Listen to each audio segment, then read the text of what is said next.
우연처럼 보이는 하나님의 손길. 우연처럼 보이는 하나님의 손길. 우연처럼 보이는 하나님의 손길. 우연처럼 보이는 하나님의 손길. 이란 제목으로 은혜를 나누겠습니다. 이번 영권회복 특사의 주제가 있습니다. 혹시 주제를 아세요? 주제. 지난 주일 주보에 놨죠.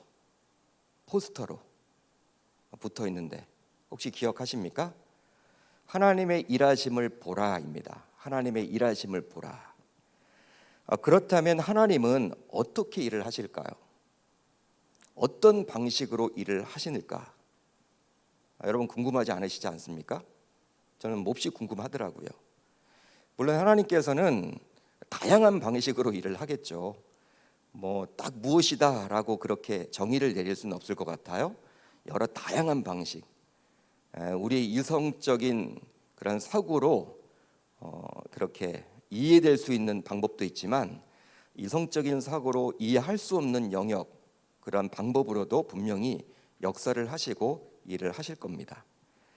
오늘은 하나님께서 나오미와 룻, 특별히 룻에게 어떻게 역사하시는지를 살펴보므로 우리가 잘 느끼지 못하지만 그래도 그 하나님을 한번 만나고 찬양하는 귀한 시간이 되었으면 좋겠습니다. 자, 1장 마지막 절을 보겠습니다. 1장은 이렇게 끝을 맺고 있죠. 우리 한번 같이 읽어봅니다. 시작. 나오미가 모압 지방에서 그의 며느리 모압 여인 룻과 함께 돌아왔는데 그들이 보리 추수 시작할 때에 베들레헴에 이르렀더라. 아멘. 그들이 보리 추수 시작할 때에 베들레헴에 이르렀더라. 이렇게 1장은 마무리를 짓습니다. 모압에서 10년 동안 살면서 감당하기 힘든 고난을 만나게 된 나오미는 하나님께서 고국이었던 유다, 그 땅을 돌보사 자신의 동족에게, 자신의 백성에게 양식을 주셨다라는 이야기를 듣게 되었어요. 우연치 않게 듣게 된 거죠. 이제 나오미는 고국으로 돌아갈 결심을 하고 자부들의 신변 문제까지 정리를 하고 난 다음에 출발을 했습니다. 출발을 했고 이제 베들레헴에 룻과 함께 도착하게 되었죠. 그런 내용이에요. 따라서 보리 추수 시작할 때를 일부러 맞추어서 목적지인 베들레헴에 도착하도록 모압에서 출발하는 것은 절대로 아님을 알 수가 있는 거예요. 하다 보니까 이렇게 온 거야. 자부들하고 여러분 이런저런 이야기를 했잖아요. 오르바, 룻, 설득도 해보고 너 친정으로 가봐라, 너 따라오면 안 된다, 이런저런 이야기를 다 하고 또 10년 정도 이 모압 지방에서 살았기 때문에 신변 정리도 해야 되겠죠. 쉽지 않잖아요. 고국으로 돌아간다고 하도 다시금 돌아오는 건데 이런저런 일들을 다 처리하고 난 다음에 모압 땅을 떠나서 베들레헴으로 왔는데 와서 보니까 언제였다? 보리 추수 시작할 때였다. 이렇게 1장이 맞춰지게 되므로 이제 보리 추수와 관련하여 2장에서 어떤 일이 일어나게 될 것이라고 예상을 해볼 수가 있죠. 여러분 1장에서 그렇게 맞춰졌다는 것은요, 이 보리 추수와 관련된 이야기가 2장에서도 연결이 될 것이다라는 것을 암시해 준단 말이에요. 성경에 그것을 왜 기록을 했겠습니까? 분명히 뭔가 이유가 있기 때문에 기록을 해줬겠죠. 1장과 2장이 연결이 된단 말이에요. 따라서 2장에 나오는 보리 추수 때문에 일어난 만남, 즉 룻과 보아스의 만남이 이루어지기 위해서는 나오미와 룻이 보리 추수 시작할 때에 베들레헴에 왔어야만 했다라는 거예요. 어떤 의미인지 아시겠죠? 그런데 놀랍게도 한 채의 어긋남도 없이 나오미와 룻은 보리 추수 시작할 때 베들레헴에 도착했습니다. 여러분 정말 놀랍지 않습니까? 정말 놀랍지 않습니까? 세상 사람들은 이런 것을 가리켜서 보통 우연이라고 이야기를 합니다. 야, 우연히 그렇게 됐다. 하지만 우리 신자들은 이것을 우연이라고 말하지 않고 바로 오늘 말씀의 제목과도 같이 우연처럼 보이는 하나님의 손길이라고 이야기를 하는 거예요. 한번 따라할까요? 우연처럼 보이는 하나님의 손길. 하나님의 손길. 그러니까 우연이 아니라는 거예요. 하나님의 손길이라는 것이죠. 딱 보면 우연처럼 보여. 하나님 모르는 세상 사람들은 야, 우연이다, 어떻게 딱 이렇게 아다리가 맞지? 이렇게 이야기할 수 있겠지만 우리 신자들은 그렇게 이야기해서는 아니 되고 우연처럼 보이지만 이것이 바로 무엇이다? 하나님의 손길이다. 이렇게 봐야만 하는 거예요. 즉 하나님께서 자신의 때에 나오미와 룻을 베들레헴에 보내주셨습니다. 자신의 때에. 따라서 모압을 떠나 베들레헴으로 향한 나오미와 룻의 모든 발걸음을 하나님께서 친히 인도해 주셨다라고 볼 수 있는 것이죠. 그런데요, 나오미와 룻을 향한 하나님의 일하심은 여기서 끝나지 않습니다. 여기서 끝나지 않아요. 자, 이제 2장 안으로 들어가 볼 텐데요. 베들레헴에 도착한 나오미와 룻은 이제 당장 먹고 살아야만 했어요. 당장 먹고 살아야 되겠죠. 왔으니까. 그래서일까요? 룻은 나오미에게 다음과 같이 말을 하며 밭으로 가게 됩니다. 원하건대 내가 밭으로 가서 내가 누구에게 은혜를 입으면 그를 따라서 이삭을 줍겠나이다. 룻의 말을 보고 있노라면 당시 룻에게는 어떤 정해진 것이 아무것도 없음을 알 수가 있는 거예요. 단지 뭐예요? 밭에 갔다가 누구인지는 모르지만 자신에게 은혜를 베풀어 주면 이삭을 줍겠다라는 거예요. 어떤 계획을 세운 것도 아닙니다. 딱 뭐가 정해진 게 아니에요. 누구 밭인지 모르겠지만 한번 가보겠다는 거야. 가서 내가 은혜를 받으면 이삭을 주어서 먹을 수 있다는 거예요. 이런 룻의 말을 듣고 이제 시어머니인 나오미는 어떻게 대답을 합니까? 어떻게 반응을 합니까? 그래, 누구누구의 밭으로 한번 가봐라. 그 밭에 가보면 그래도 그는 너에게 은혜 주실 거야. 그래도 너를 도와줄 거야. 이렇게 말을 했습니까? 여러분, 그렇게 대답을 하지 않았죠. 바로 다음과 같이 대답을 했어요. 내 딸아 갈지어다. 갈지어다. 여러분, 그대로 베들레헴의 낯선 모압 출신의 자부가 남의 밭에 가서 이삭을 줍겠다라고 했을 때 본인은 그래도 베들레헴 출신 아닙니까? 그리고 오랫동안 살았잖아요. 10년이라는 공백은 있지만 돌아왔을 때 자기 이름 정도를 다 알고 있었죠. 주변 사람들이.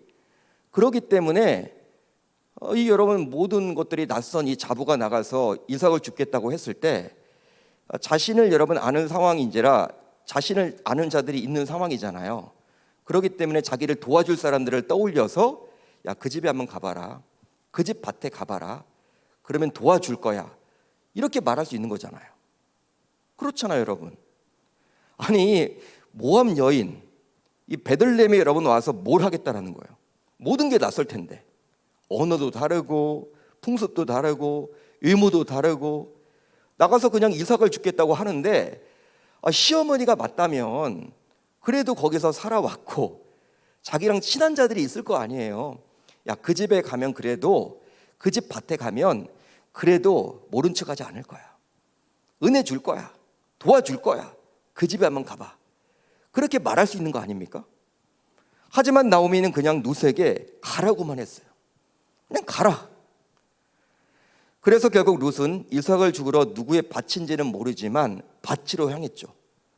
이것에 대해서 성경은 다음과 같이 기록을 해줍니다. 자, 오늘 본문 3절을 볼까요? 우리 같이 읽습니다.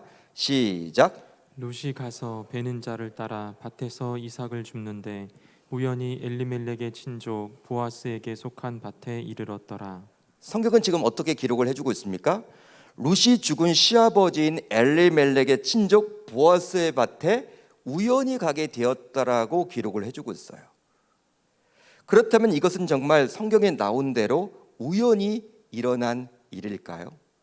여러분들은 어떻게 생각을 하십니까? 성경에는 분명히 우연히 그 밭에 가게 되었는데 그 밭이 누구의 밭이었다? 시아버지의 친족인 보아스의 밭이었다라고 기록을 해주고 있거든요. 자, 이 구절에 나온 우연히라는 단어의 원어를 보게 되면 미크레하라는 뜻입니다. 미크레하. 히브리어로 미크레하라는 뜻이에요. 이것은 인간의 관점에서 이해하기 쉽도록 하나님께서 쓰신 표현으로서 룻이 보아스의 밭에 가게 된 것은 우연을 가장한 하나님의 필연적인 계획임을 알 수가 있는 거예요. 그러니까 우연히 갔다라고 하면요, 이제 우리들이 이해하기 쉽잖아요. 그러니까 하나님이 성경에 그렇게 기록을 해준 것은 우리로 하여금 이해하도록 하기 쉽기 위한 것이 있는데 그런 목적은 아니고 우리가 이해하기 위한 목적이 있지만 이거 본래 뜻은 무엇이라는 거예요? 그 우연 속에 숨어 있는 하나님의 필연적인 계획이라는 거예요. 거기에 더하여 오늘 본문 4절을 볼까요? 우리 한번 같이 읽어봅니다. 4절 시작. 마침 보아스가 베들레헴에서부터 와서 베는 자들에게 이르되 여호와께서 너희와 함께 하시기를 원하노라 하니 그들이 대답하되 여호와께서 당신에게 복 주시기를 원하나이다. 자, 여러분 2장 1절을 보게 되면 어떻게 나와 있냐면 여러분들이 가지고 있는 성경을 보세요. 한번 2장 1절. 보아스는 룻의 죽은 시아버지였던 엘리멜렉의 친족으로서 유력한 자라고 나옵니다. 유력한다. 유력한 자라는 뜻은 어떤 뜻일까요? 권세가 있는 자, 재정이 풍부한 자 이런 뜻이 있어요. 한마디로 부유한 자예요. 영향력 있는 자. 그 베들레헴에서 유지, 지주. 그 당시 여러분 논과 밭을 가지고 있었으니까 지주. 아주 여러분 영향력 있는 권세자 이런 뜻이 있는 거예요. 보아스는 베들레헴의 그런 자였기 때문에 보아스가 굳이 여러분 그 밭에 나올 하등의 이유는 없는 거예요. 종들을 보내면 되죠. 사환들을 보내면 되죠. 뭐 종도 자신의 집에 한두 명이 아닐 텐데 그렇지 않습니까? 하등의 이유가 없어. 여러분 큰 빌딩에 여러분 건물주가 예를 들어서 강남에 한 50층짜리 여러분 이렇게 빌딩 그걸 가지고 있다. 그 주인이 여러분 매일 나갑니까? 나갈 필요 없어요. 1년에 몇 번 안 나갈걸요? 다 맡기지. 맡겨도 여러분들 다 있게 되지. 마찬가지예요. 그런 보아스기 때문에 하필 룻이 일하고 있는 그 밭에 나올 하등의 이유는 없다라는 거예요. 즉 밭에 나올 이유도 없고 나오더라도 굳이 여러 밭이 있는데 룻이 일하는 그 밭으로 그 타이밍에 나올 수는 없겠죠. 밭이 여러분들 한 개 하나가 아니잖아. 예? 여러 밭이 있는데 베들레헴에는 많은 밭이 있는데 또 룻이 일하고 있는 그 타이밍에 그곳에 나온다라는 것. 여러분 이거 이상하지 않습니까? 그런데 보아스는 마침 그 밭으로 나오게 되었습니다. 마침. 결국 보아스는 룻을 만나게 되어서 대화를 나누게 되었죠. 여러분 이 마침이란 단어의 히브리어 원어는 힌네라는 단어를 사용합니다. 힌네. 이것 역시 우리가 잘 이해하도록 하기 위해서 하나님께서 인간의 관점에서 표현해주고 있는 거예요. 이것도 역시 하나님의 손길이라는 거예요. 우연처럼 보이지만 하나님의 손길이다. 따라서 이것을 통해서 우리는 무엇을 생각해 볼 수 있을까요? 바로 하나님은 우리가 보기에 우연하게 일어난 일 가운데서도 언제나 주권적으로 일하고 계십니다. 믿으시면 아멘. 믿으시면 아멘. 그렇습니다. 나오미와 룻이 보리 추수 시작할 때 베들레헴에 도착한 것부터 시작해서 룻이 그 많은 밭 가운데 보아스의 밭에 가게 되었고 또 보아스가 룻이 있는 그 밭에 가서 룻을 만나게 된 것은 세상적으로 보게 되면 모두 우연의 일치죠. 세상적으로 보게 되면 야 우연이다. 어떻게 이렇게 이런 일이 있지? 나 대박 난 것 같아. 하지만 이 모든 사건은 우연처럼 나타나는 하나님의 놀라운 섭리라는 거예요. 섭리입니다. 그러니까 사람들과는 달라요. 우리는 하나님 모르는 세상 사람들과는 분명히 다릅니다. 그래서일까요? 크리스천 대중 가수인 노사연 씨의 만남이란 곡은 이렇게 시작을 하죠. 우리 만남은 우연이 아니야. 그것은 우리의 바람이었어. 이렇게 시작해요. 제가 새벽만 아니면 불러드리겠는데 죄송합니다. 부르진 않겠습니다. 우리 만남은 우연이 아니야. 비록 이 만남이라는 곡은 대중가요이지만 마치 복음성가의 가사처럼 보여지지 않습니까? 성경적이에요. 딱 제가 봤거든. 어제 설교 준비하면서 쫙 읽어봤는데 가사를 야 성경적이야. 복음적이야. 세상 사람들은 만남이 우연이라고 이야기하는데 우연이 아니라고 이야기하니까. 이처럼 룻과 보아스의 만남은 우연처럼 보이지만 결코 우연이 아니라 하나님의 일하심이 담겨져 있는 필연의 역사임을 알 수 있습니다. 필연이라는 거예요. 뭐랄까요? 루시라는 이 여인의 인생을 고치기 위한, 즉 운명을 전환시키기 위한 하나님의 섭리가 이 여인의 발걸음을 보아스의 밭으로 이르게 한 것이고, 또 보아스의 발걸음을 루시 일하고 있는 밭으로 인도해 주신 것이죠. 그 모든 것을 다 누가 하셨습니까? 하나님이 하신 거예요. 따라서 하나님께서 친히 인생의 대본을 쓰셨고 연출하셨고 주연으로 일하고 계심을 알 수 있습니다. 바로 룻을 위해서 말이죠. 룻의 인생을 변화시키기 위한 하나님께서 모든 거대한 작업을 다 갖추고 계신다라는 거예요. 하고 계신다라는 거예요. 그러기에 우리 기독신자들에게 있어서 우연히 일어난 일은 하나도 없습니다. 우리 기독신자들은요, 우연히 일어난 일은 하나도 없어요. 혹시 우리가 예수를 믿게 된 것도 여러분들은 우연이라고 생각할지도 모르겠어요. 목사님, 저는 믿는 집안에서 태어나서 어릴 적부터 주일학교 다녔고 지금까지 이렇게 신앙생활을 해왔습니다. 이거 우연 아닌가요? 믿는 집안에서 태어났으니까. 이렇게 말할지도 모르겠어요. 또 어느 누군가로부터 복음을 듣고 예수를 믿게 되었다라고 말하기 때문에 우연이라고 말할지도 모르겠어요. 하지만 오늘 말씀에 나온 룻이 보아스를 만나는 과정을 통해서도 알 수 있듯이 이것은 우연이 아니라 하나님의 섭리에 의한 필연임을 알 수 있습니다. 여러분, 루키서뿐만 아니라 성경 곳곳을 보게 되면요, 우연을 가정한 하나님의 일하심이 나와요. 루키서만 나오는 게 아니에요. 여러 군데 나옵니다. 특별히 에스더서를 보게 되면 여호와, 하나님이란 단어가 단 한 번도 나오지 않습니다. 에스더서 1장부터 쭉 읽어보시면요, 그냥 스토리지 하나님도 안 나오고 여호와도 안 나와요. 구약 성경인데. 여러분, 단 한 번도 나오지 않지만 하나님의 일하심을 곳곳에서 만나볼 수가 있어요. 에스더 5장까지를 보게 되면 유다 백성들이 큰 위기를 만나게 되었습니다. 유다 백성들이 바로 페르시아 제국의 인자였던 하만이라는 사람이 왕에게서 인정을 받게 되어서 왕의 명령하에서 모든 신하들이 이 하만에게 꿇어 엎드려 절을 했습니다. 당시 모르드게는 유태인으로서 신앙의 양심상 절을 할 수가 없었어요. 그러자 모르드게에게 분노하게 된 하만은 앙심을 품고 모르드게뿐만 아니라 모르드게가 유태인이라는 이유만으로 유대 민족을 전부 말살하려는 잔인한 음모를 꾸미게 됩니다. 한마디로 유다 민족은 절체절명의 위기를 만난 것이죠. 지금 위기를 만난 거예요, 위기를. 여러분, 한 나라의 2인자, 그것도 페르시아 제국의 2인자가 죽이겠다 달려드는데 왕에게 신임을 얻고 있는 모든 공무원들이 그에게 다 조아리만 머리를 굽히고 굽신굽신거리고, 하만의 권세가 얼마나 컸는지 몰라요, 당시. 그렇기 때문에 맘만 먹으면 유다 민족이 이방 민족 아니에요. 다 몰살하겠다 하면요, 왕이 여러분 다 신임하기 때문에 그냥 사인할 거라고, 하라고. 모르드게는 자신의 딸처럼 양육했던 사촌 동생이었던 에스더가 당시 왕비였기에 그녀에게 도움을 요청하죠.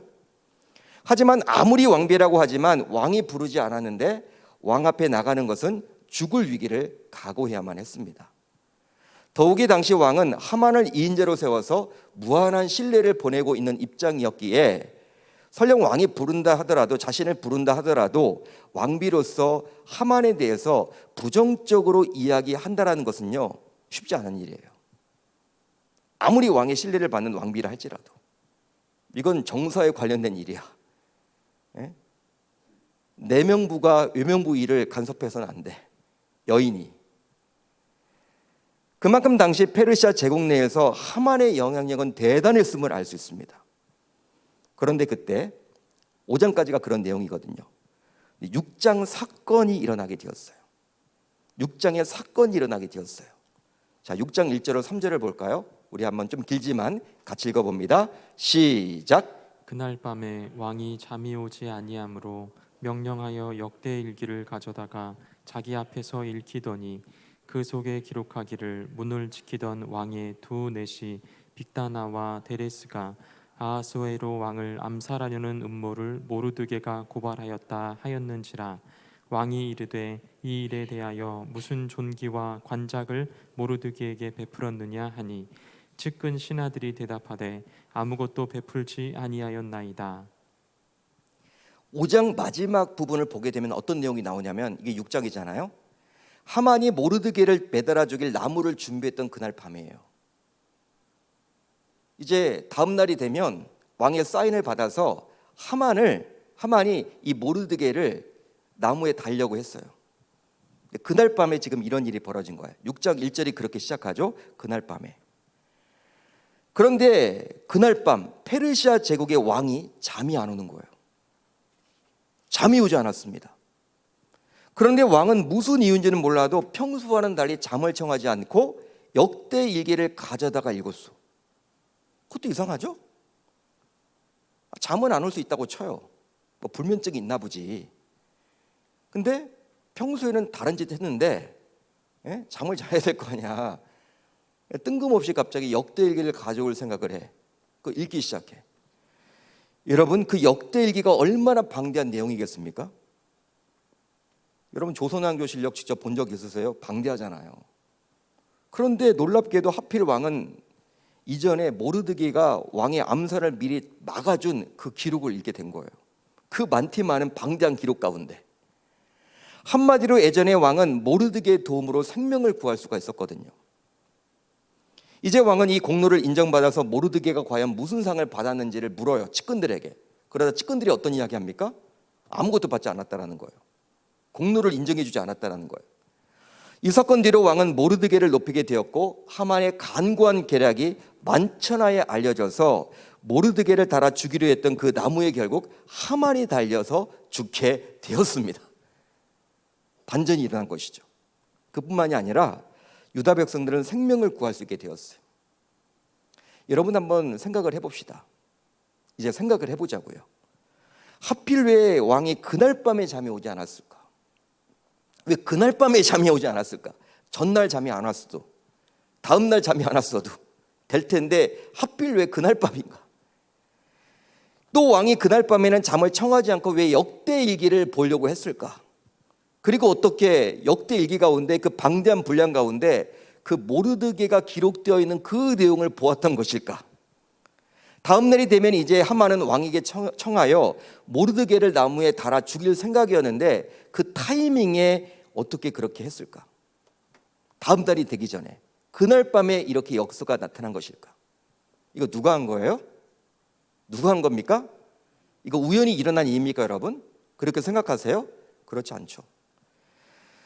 이건 우연이 아닙니다. 바로 우연처럼 보이는 하나님의 섭리요, 하나님의 역사요, 하나님의 일하심을 믿으시기를 바랍니다.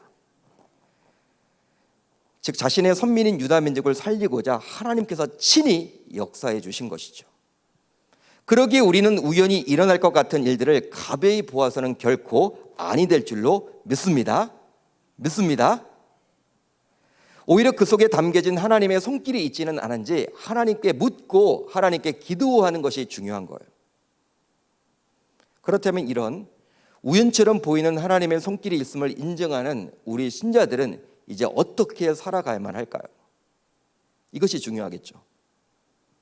바로 하나님의 선하심을 믿고 최선을 다해서 하루하루 열심히 살아가야만 합니다. 아침부터 와서는 잠시 집에서 쉰 외에 지금까지 계속하는 중인이다. 이 말은 어떤 말이에요?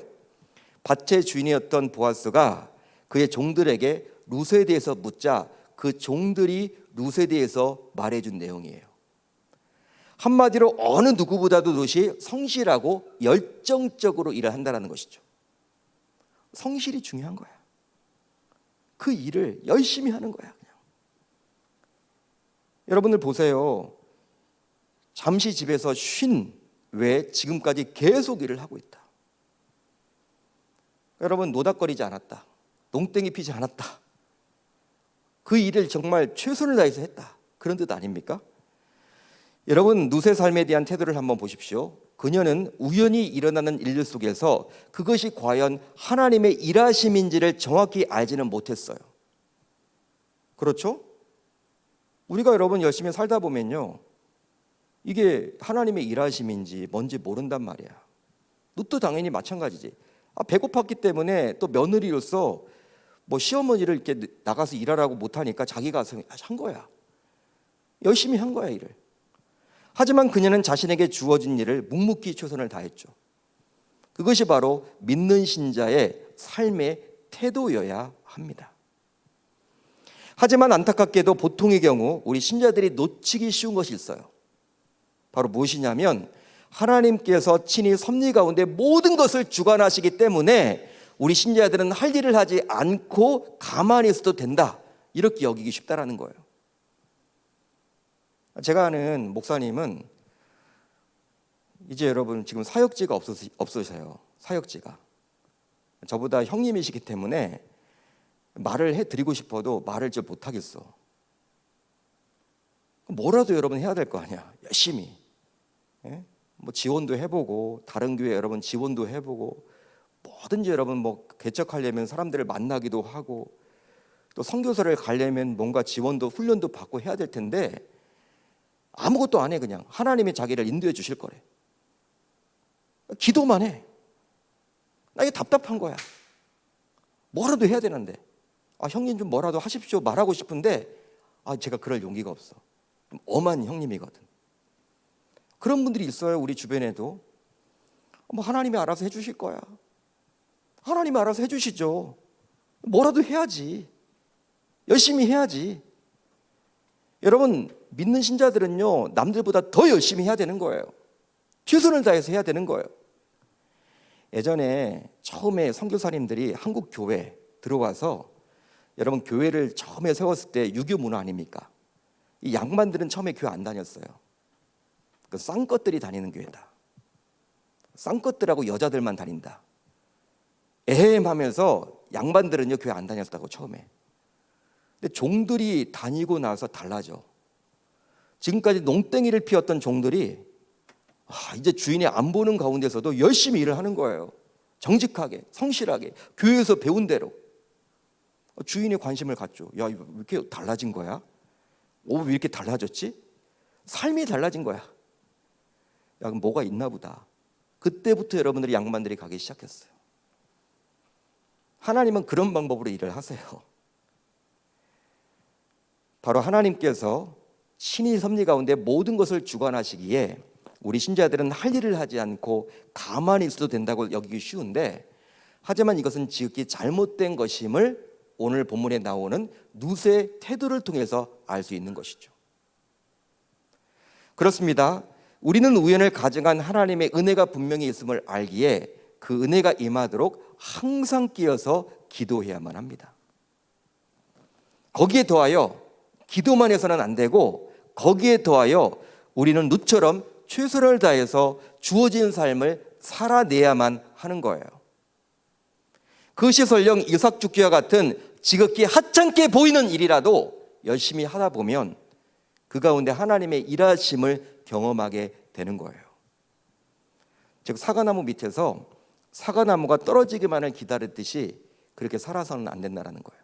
따야죠. 사과나무를 여러분 따야지. 그냥 누워서 여러분 입만 벌리고 있는다고 그거 언제 떨어져? 물 떨어지기도 하겠지만 그렇게 살아서는 아니 된다는 거예요. 따라서 이제 이 시간 여러분들에게 도전을 드리고 싶습니다. 이 새벽에 우리의 삶의 여정 속에서 하나님은 여전히 일하고 계십니다. 단지 우리가 그것을 보고 느끼지 못할 뿐이죠. 하나님은 지금도 일하세요. 실제 오늘 말씀에 나온 대로 하나님은 지금도 우연을 가장해서 역사하십니다. 따라서 우리가 할 일이 있다면 하나님의 일하심을 신뢰하고 우리에게 맡겨진 일에 최선을 다해서 하루하루를 살아가야만 하는 거예요. 마치 룻처럼 말입니다. 내일 살펴보겠지만 그렇게 최선을 다해서 살아가게 될 때 룻이 눈에 보이는 하나님의 일하심, 즉 은혜를 경험했듯이 우리도 뭔가 가시적인 은혜를 맛보게 되리라 믿습니다. 이렇게 열심히 살았더니 하나님께서 그에게 은혜를 주신다라는 거예요. 내일 살펴봐요. 이제 나에게 맡겨진 일에 최선을 다하며 살아가겠노라고 다짐하고 결단하는 저와 여러분들이 모두 다 되실 수 있기를 우리 주님의 이름으로 축원합니다. 축원합니다. 여러분, 이런 우연을 가정한 하나님의 섭리, 손길, 이것이 있다라는 거예요. 우리 기독 신자들은요, 이렇게 여러분들 같은 교우 간에 이렇게 만났잖아요. 이것도 우연히 만난 게 아니라 하나님이 뭔가 우리 인생 가운데 뭔가 뭘 만들어 가기 위해서 만나도록 해주신 거예요. 저를 이곳에 보내주신 것도 저는 계명교회가 몰랐잖아요. 어떤 교회인지. 이 교회를 보내주신 것도 하나님이 뭔가 목적이 있어서 보내주신 것이고, 하나님이 우연을 가정한 섭리 가운데 이곳에 보내주신 것이고, 여러분들이 이곳에서 저와 함께 목회를 하고 같이 동역하는 것이 다 무엇이다? 우연처럼 보이죠. 내가 교회 선택했는데 그게 아니라는 거예요. 여러분, 내가 어떤 것을 계획하고 선택할지라도 그 마음을 다 움직이는 것은 하나님이라고 분명히 말씀하셨잖아요. 하나님께서 다 해주신 거야. 여러분들이 계명교회를 지금 다니고 계시는 것, 또 말씀을 듣고 있는 것, 이게 그냥 우연이 아니라는 거예요. 믿으시면 아멘. 믿으시면 아멘.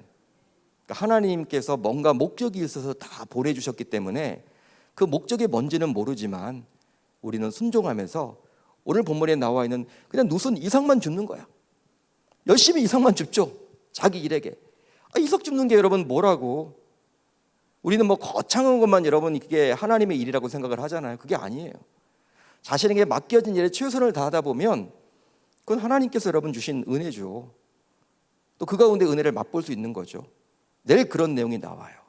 저와 여러분들 모두 최선을 다해서 살아내실 수 있기를 바랍니다. 그러니까 기독교 신자들은요, 성실해야 돼요. 기본적으로 정직해야 돼요.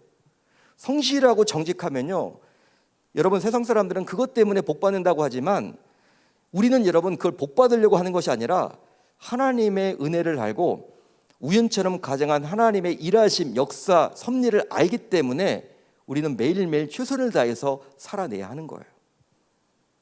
그러니까 세상과는 여러분 가치관이 다르죠. 저와 여러분들 모두 뭐든지 열심을 다해서 최선을 다해서 최고로 만들어 가실 수 있기를 우리 주님의 이름으로 축원합니다. 공부를 하더라도 열심히 해야 되죠. 성적이 안 나오는 건 어쩔 수 없잖아. 저는 여러분 과정이 중요하다고 봐요.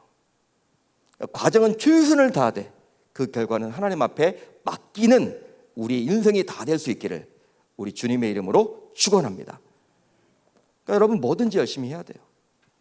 청소를 할 때도 열심히 하고 농땡이 입히지 말고, 우리가 가정주부라면 음식을 만들더라도 정말 더 맛있게 만들고, 운전을 할 때도 여러분 정말 열심히 하고, 직장 여러분 하나님이 주신 거잖아요. 그 직장을 생활도 열심히 달려나가고, 사람들이 야 예수 믿더니 뭐 달라졌어? 뭐 좋은 일 생겼나 봐? 나 좋지. 예수 믿으면 이렇게 돼. 그럼 사람들이 관심을 기울인단 말이에요. 그래? 한번 나도 그 교회 가볼까? 네가 믿는 예수 한번 나 믿어보겠다. 그게 전도라는 거예요. 전도지 나눠준다고 여러분 됩니까 요즘에? 물론 그거 받고 여러분 돌아올 사람도 있지만 요즘엔 다 관계 전도잖아요. 우리가 여러분 바뀌어지게 되면 이 광명이 바뀌어지게 될 것이고, 광명이 바뀌어지게 되면 경기도가 바뀌어지게 될 것이고, 경기도가 바뀌어지게 되면 이 대한민국이 바뀌어지게 되는데 그 시작은 바로 나로부터 시작한다라는 사실입니다. 저와 여러분들 모두 열심히 살아낼 수 있기를 우리 주님의 이름으로 축원합니다. 축원합니다.